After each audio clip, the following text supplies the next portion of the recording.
이번에는 의사소통 방식에 대해서 한번 살펴보도록 하겠습니다. 특히 이제 세대 간에 어떻게 의사소통하는 게 좋은가 뭐 이런 내용들을 좀 담고 있는데요.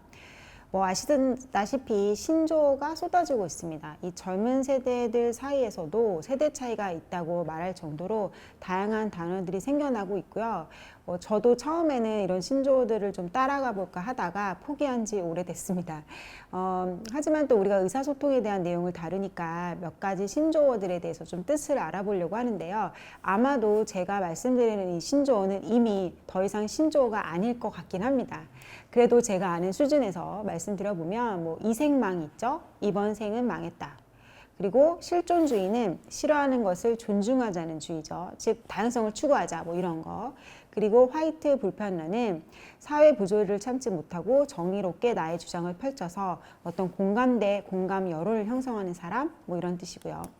그 다음에 인싸, 소속된 그 집단에서 적극적으로 활동하는 사람, 반대는 뭐 아싸가 있죠. 뭐 존버는 끈질기게 버틴다든지, 삼기다는 일종의 썸과 같은 뭐 사귀는 건 아닌데 뭐 뭔가 있는 뭐 그런 사이, 뭐 엄근진, 뭐 엄청 근엄하고 진지한, 뭐 하말 하안, 이건 좀 발음도 안 되는데요. 할 말은 많지만 뭐 하지 않겠다, 뭐 TMI 너무 과한 정보 뭐 이런 것들이죠. 말씀드린 대로 아마 이미 더 이상 신조어가 아닌 단어들일 텐데요. 이 중에서 얼마나 알고 계셨나요? 네. 그리고 또 유튜브의 영상 댓글을 보면 더 생소한 단어들을 많이 볼 수 있습니다. 좀 쇼킹할 정도인데요. 그 유튜브 이용자가 아니면 혹은 유튜브 이용자이긴 하지만 댓글을 별로 안 다시는 분들은 아마 딱 보시고 이해하기 힘드신 용어들이 많으실 겁니다. 뭐 몇 개만 살펴보면은 일단 임구가 있는데 이거는 이미 구독했다의 줄임말이고요. 구치는 뭐 구독을 했는데 취소했다. 뭐 실매는 실시간 매니저로 방송 관리하는 관리자를 뜻하고, 불소는 불타는 소통, 뭐 톡대는 톡 아이디, 전공은 전체 공개 뭐 이런 것들을 의미합니다. 자, 이처럼 그 기성세대들은 지금 젊은 세대들의 신조어, 유튜브 용어들을 이해 못한다. 결국은 용어를 이해 못하는 것에서 오는 의사소통의 어려움 있습니다. 근데 이 의사소통의 어려움은 그것뿐만 아니라 고맥락과 저맥락의 차이로도 설명이 되는데요. 단어가 좀 생소하실 수는 있지만 한마디로 고맥락은 주로 동양 문화에서 많이 나타나는, 즉 세대로 이야기하면은 50대 이상의 분들이 많이 사용하는 의사소통 스타일입니다. 그에 반해서 저맥락은 전통적으로 서양에서 많이 사용하는 의사소통 스타일이며, 세대별로 봤을 때는 지금 젊은 세대들이 많이 사용하고 있는 의사소통 스타일입니다. 이 둘의 차이는 무엇일까요? 일단 고맥락의 경우에는 맥락이 높다. 즉 대화를 할 때 주변의 환경이나 상황을 많이 고려합니다. 그래서 두 사람이 이야기를 할 때 이미 어떤 맥락이 많이 있기 때문에 굳이 직접적으로 말하지 않아도, 그죠? 비언어적으로 애매하게 표현을 해도 대화가 가능합니다. 근데 이에 반해서 저맥락은 두 사람 사이의 맥락이 적게 있기 때문에 얼굴 표정 이런 걸로는 대화가 안 되고요.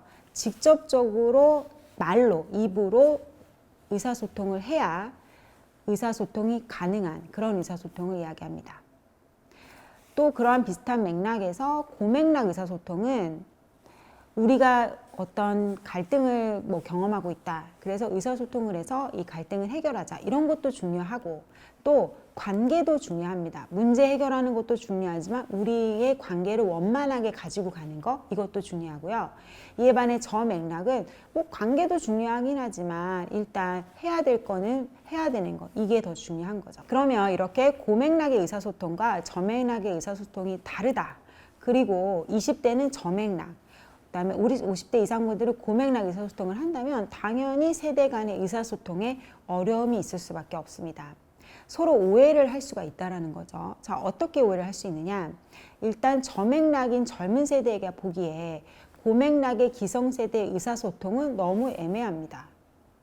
그냥 문제가 있으면 어떤 게 문제가 있다, 잘했으면 뭐가 잘했다, 직접적으로 말씀해 주시면 좋은데 그냥 뭔가 뭐 애매하네, 뭐 이렇게 뭐 괜찮은 것 같기도 한데 뭐 문제도 좀 있어 보이고 뭐 이런 식으로요.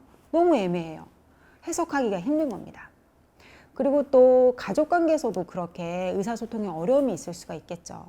예를 들어서 시어머니 고맥락 언어 의사소통, 그리고 저맥락의 며느리, 이럴 때 우리 코로나 때문에 5인 이상 금지 때문에 추석 때 설날에 가족들끼리 모여야 되나 말아야 되나 이런 얘기들 되게 많았었잖아요. 그래서 고맥락의 시어머니가 며느리에게 이렇게 말씀하시는 거죠. 그래, 뭐 코로나도 심한데 멀리까지 오지만 근데 니네가 안 오면은 우리끼리 뭐 쓸쓸하게 보내야지, 뭐 이렇게 얘기하시죠. 그러면 분명히 오지 말라는 얘기신 한데 그 말투나 뭐 이런 걸 봤을 때는 오라는 얘기 같기도 하고, 그죠? 이럴 때 저 맥락의 며느리 그냥 말씀하신 바를 그대로 고지고대로 듣기 때문에 아, 어머니 오시지 말라는 거구나, 네 알겠습니다, 이렇게 되는 거죠. 자, 그러면 고맥락인 시어머니 입장에서는 저맥락의 며느리가 무례하고 너무 직접적이고, 그죠? 내가 한 말을 그 뉘앙스를 읽지 못하는 눈치 없는 그런 며느리로 오해를 하실 수가 있습니다. 그렇기 때문에 이렇게 고맥락과 저맥락이 서로 의사소통을 잘 하려면 서로 유념해야 될 점이 있습니다. 일단 고맥락 의사소통을 하시는 분들은 저맥락 사람들과 대화할 때 최대한 내가 좀 직접적으로 표현을 할 필요가 있다라는 거, 그리고 비언어적으로는 충분히 내 의사를 전달할 수 없다라는 점을 아셔야 하고요. 저맥락의 분들은 비언어적으로도 많은 의사소통이 이루어질 수 있다는 점, 그리고 솔직히 다 직접적으로 까놓고 얘기하는 것도 중요하지만 어떨 때는 관계를 원만하게 하기 위해서 애매하게 간접적으로 이야기할 필요가 있다는 점을 기억해야 되겠죠. 이렇게 서로를 이해할 때만 세대 간의 의사소통이 가능합니다. 그리고 또 세대 간의 의사소통 어떻게 다른지 보여주는 조금 더 재미있는 얘기를 한번 해보도록 하겠습니다. 일단은 우리 밀레니얼 세대, 아주 어렸을 때부터 스마트폰 사용했기 때문에요. 아무래도 전화보다는 카톡이 더 편합니다. 그런데 이제 50대, 60대 분들은 카톡 물론 사용 많이 하시죠. 근데 여전히 전화가 편하신 거예요. 그러다 보니까 회의를 하거나 이야기를 할 때 이제 기성세대 분들은 전화하시고, 그죠? 그러면 젊은 세대는 카톡으로 자꾸 답하려고 하고, 뭐 이런 그 차이점, 뭐 이런 차이점도 있고요. 또 실제로 그 밀레니얼 세대들은 전화하는 것을 되게 피곤하게 생각을 하기도 한다고 합니다. 물론 가장 친한 친구, 자기 또래들하고 통화하는 거야 불편하지 않겠죠. 그런데 인사해야 되고 안부 인사해야 되고 또 끊을 때 또 인사해야 되고 어려운 그 기성세대 어른들과의 전화 통화는 네, 아무래도 불편한 겁니다. 그 다음에 또 세대 간의 의사소통을 보여주는 차이를 보여주는 예시는 대면 회의를 선호하는가, 비대면 회의를 선호하는가입니다. 사실 이러한 어떤 차이점은 코로나 이전에는 명확하게 드러나지 않았습니다. 그런데 코로나 이후로 사회적 거리두기, 그리고 이제 대면 회의보다는 비대면 회의가 더 중요하게 되면서 이제 어떻게 보면 우리에게는 선택의 여지가 생긴 거죠. 회의를 해야 되는데 꼭 만나서 해야 되는가, 아니면 그냥 줌으로 비대면으로 해도 되는가. 이 문제에 있어서 세대 차이가 많이 나타난다고 합니다. 20, 30대들은 대면 회의를 굉장히 부담스러워하는 거죠. 일단 회의를 가려면 또 어떻게든 씻고 나와야 되고, 그죠? 또 나와서 상사들 앞에서 눈치 보고 각 잡고 앉아 있어야 되고요. 이런 식의 심리적 부담감, 그리고 이야기를 할 때도 뭔가 어둡고, 그죠? 뭔가 무거운 분위기에서는 말을 하고 내 의견을 제시하는 것도 부담감을 많이 느끼게 되겠죠. 그렇기 때문에 20, 30대는 비대면 회의를 선호합니다. 네. 그런데 문제는 또 중장년층 분들은 대면 회의를 선호한다는 거죠. 네. 그래서 이러한 차이점 아마도 네, 역시 또 세대 차이를 보여주는 예시인 것 같습니다. 또 카톡을 사용하는 방법도 좀 다를 수 있는데요. 예를 들어서 카톡을 통해 안부 인사를 어떻게 하시나요? 그 투지폰 시절을 겪은 40, 50대 그 이상의 분들은 주로 자판 부호를 사용한 이모티콘, 그리고 메시지에 감정을 실어서 이렇게 길게 소통을 하십니다. 근데 20, 30대 세대는 태어날 때부터 아니면 어릴 적부터 휴대폰, 스마트폰을 써왔기 때문에 이런 캐릭터 모양의 이모티콘을 사용해서 간단한 메시지를 보내는 것에 익숙한 거죠. 그리고 또 하나 좀 재밌는 차이가 있는데요. 이 웃는 눈을 형상화한 이 표시 다들 아시죠? 이 표시 40, 50대에게는 굉장히 친절하고 밝게 웃고 또 배려하는 미소 이런 느낌이 나기 때문에 많이 사용합니다. 그런데 굉장히 많은 20, 30대가 이 표시를 어떻게 생각하느냐? 거의 반대로 생각을 한다는 거예요. 뭔가 뒤가 좀 서늘하고 썩은 미소를 띠는 것 같고 아니면 심지어는 좀 고깝게 뭐 어디 잘해봐 약간 이런 느낌이 든다고 합니다.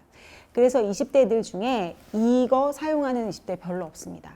대신에 이거 많이 사용하죠. 이거 무슨 뜻인지 잘 모르신다면 약간 오른쪽으로 고개를 돌려서 보시면 웃고 있는 표정 보실 수 있습니다. 뭐 이런 식으로 안부 인사, 이모티콘 사용에도 세대 차이가 나타나는 거죠.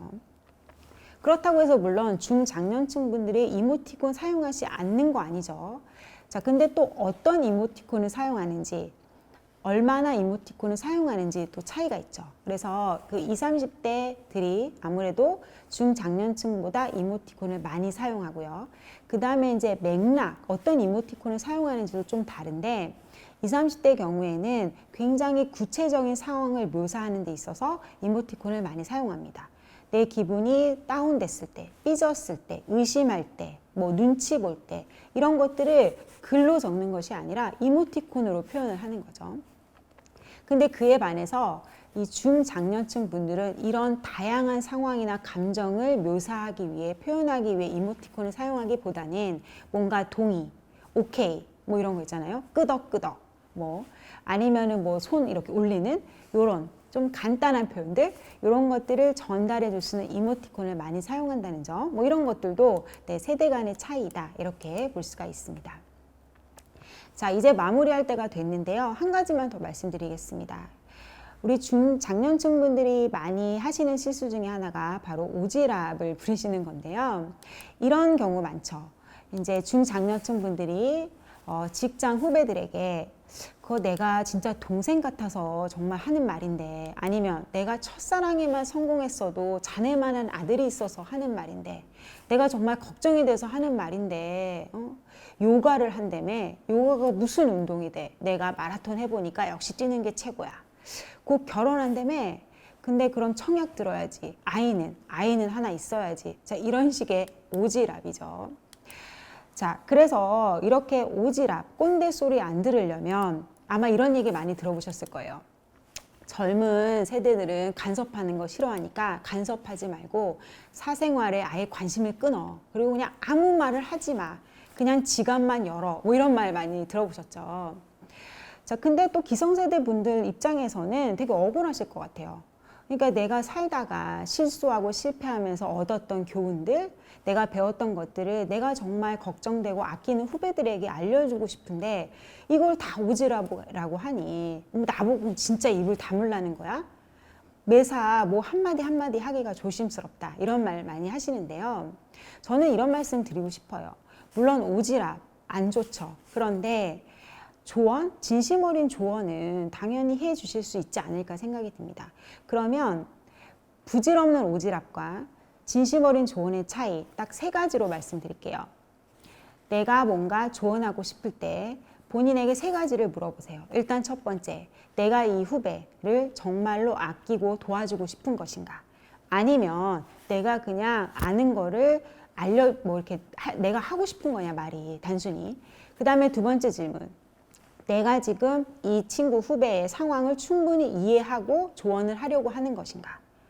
그죠? 충분히 상황을 알고 있다면 조언이 될 수 있는 거죠. 그 다음에 마지막 질문 스스로에게 하셔야 되는 거죠. 뭐냐면 내가 하려는 말이 이 친구에게 어떤 영향을 미칠까? 즉 기분이 나쁘지는 않을까? 이런 질문들. 이런 질문에 답이 내가 정말 이 친구를 도와주고 싶고 아끼고 그리고 이 친구의 상황을 충분히 이해하고 있고 그리고 내가 하는 말이 이 친구에게 기분이 나쁘지 않게 한다면 그렇다면 이 세 가지 조건이 맞는다면 하시고자 하는 바는 아마도 진심 어린 조언이 될 것 같습니다. 내가 후배에게 무슨 얘기를 하고 싶을 때 이 세 가지 질문 답해 보시고요. 정말 내가 하고 싶은 말이 아닌 상대방에게 필요한 말을 해주는 그런 연습이 필요하지 않을까 생각을 해봅니다.